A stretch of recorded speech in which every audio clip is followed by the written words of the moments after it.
په افغانستان کې د طالبانو له 2.5 کلنې واکمنۍ وروسته ملګرو ملتونو په خپل نوي راپور کې د دغه ډلې کورني اختلافاتو ته کتنه کړې ده. د ملګرو ملتونو سرمنشي انتونیو ګوتریش د افغانستان د وضعیت په هکله په خپل 3 میاشتني راپور کې ویلي له کوم وخت راهیسې چې طالبان واک ته رسېدلي د دغه ډلې رژیم د حکومتولۍ بنسټیزو مسلو په برخه کې له کورني اختلافاتو سره مخ دی.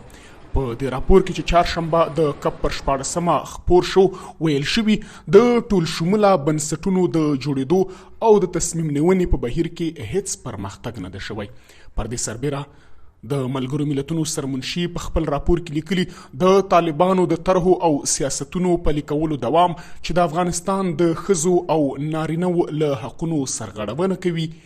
ګواښونکي دي.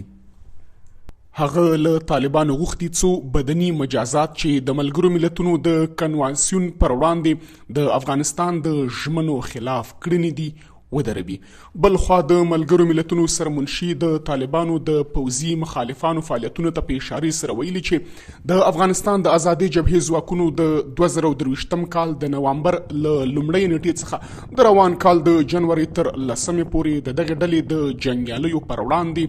24 تایید شوي بریدونه کړي دي. د هغه په خبره د افغانستان د ملي مقاومت جبهه تر ډیره په پروان کې فعاله ده، خو په خپل دودیز مرکز پنشیر کې هیڅ برید نه دی کړی. ګوتریش په خپل راپور کې د طالبانو ضد پوځي ځواکونه د وړتیاوو ارزونه ستونزمنه بللې او ویلي دي چې په ټولنیزو شبکو کې د دوی د بریدونو په تړاو